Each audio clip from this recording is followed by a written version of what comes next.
धन्यवाद सभापति महोदय। धन्यवाद सभापति महोदय। आपने मुझे माननीय फाइनेंस मिनिस्टर द्वारा प्रस्तुत अनुदान मांगों पर तथा मणिपुर के बजट पर अपनी बात रखने का अवसर प्रदान किया है। मैं इस विषय पर अपनी बात प्रारंभ करने से पहले अपने लोकसभा क्षेत्र धौरारा की महान विभूतियों सीतापुर के निर्माता महाराजा छीता पासी जी, मितौली के महाराजा मितान पासी जी के चरणों में श्रद्धा के सुमन अर्पित करते हुए अपने नेता आदरणीय श्रद्धेय नेताजी के पुण्य स्मृतियों को नमन करता हूं। सभापति जी, मणिपुर का बजट आखिर संसद में किन हालातों में प्रस्तुत करना पड़ रहा है, ये किसी से छुपा हुआ नहीं है। जब आधी आबादी राहत कैंपों में रह रही हो तो फिर इस बजट का लाभ किसको मिलने वाला है?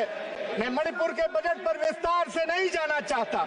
आदरणीय सभापति जी, आज 11 मार्च है। हम पूरक अनुदान मांगों पर चर्चा कर रहे हैं। माइक ऑन रखिए।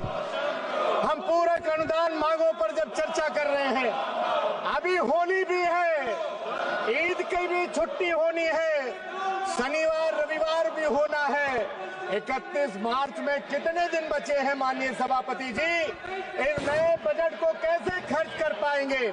पहला अनुपूरक आप दिसंबर में लाए, दूसरा फिर ले आए हैं। इसका मतलब आप इस मद को लूटना चाहते हैं। इसका मतलब ये बजट आपका चुनावी चंदा बन जाएगा। 51,000 करोड़ रुपए का अतिरिक्त बजट जो आपने मांगा है, इसकी प्राप्ति कहां से होगी, इसका कोई जिक्र आपने नहीं किया है।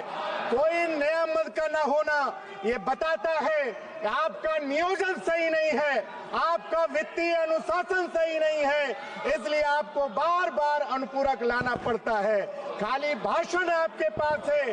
प्लानिंग कमीशन की जगह नीति आयोग आपने बना करके जो नीति आयोग बनाया है वो बेईमानी साबित हो रहा है। इसलिए सभापति जी, मैं सरकार से जानना चाहता हूं, वादा किया गया था उजालों का क्या हुआ? जन्नत के उन हसीन हवालों का क्या हुआ? साहों की सैर के लिए रास्ते तो बन गए, लेकिन आवाम के पैर के छालों का क्या हुआ?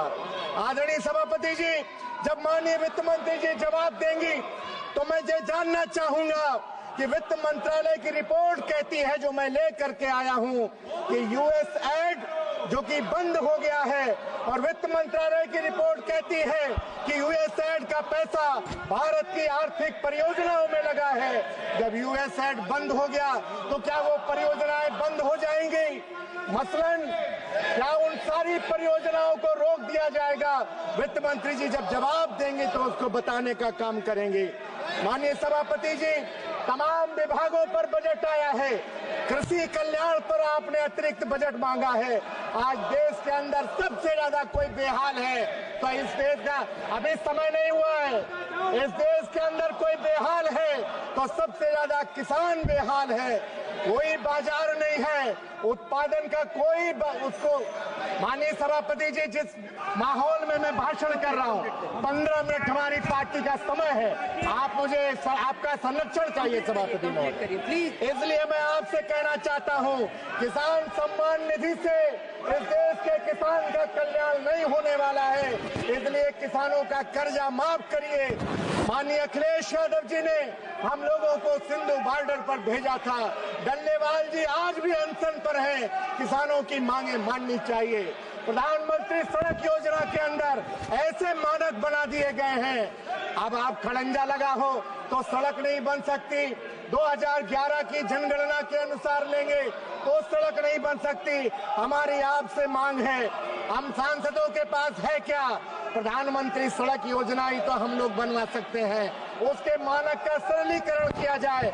माननीय सभापति जी, हम लोग दिल्ली की चमक दमक देखने नहीं आए हैं, हम अपने क्षेत्र के लाखों जनता की उम्मीदें लेकर के दिल्ली आए हैं। इसलिए आपसे कहना चाहते हैं सभापति जी, सत्ता पक्ष के नेता कहते हैं कि 2014 के बाद तमाम परिवर्तन हो गया है, लेकिन 2014 के बाद अगर कोई परिवर्तन नहीं हुआ है तो सांसद निधि जो 2014 में थी वही आज भी है। इसलिए हम आपसे कहना चाहते हैं 90 लाख जीएसटी, 10 करोड़ कंटीजेंसी, प्रधानमंत्री जी कहते हैं कि आइए मिलकर के विकसित भारत बनाएं। क्या 4 करोड़ में खाक विकसित भारत बनाएंगे? इसलिए सांसद निधि हमारे उत्तर प्रदेश में 5 करोड़ एक विधायक की है।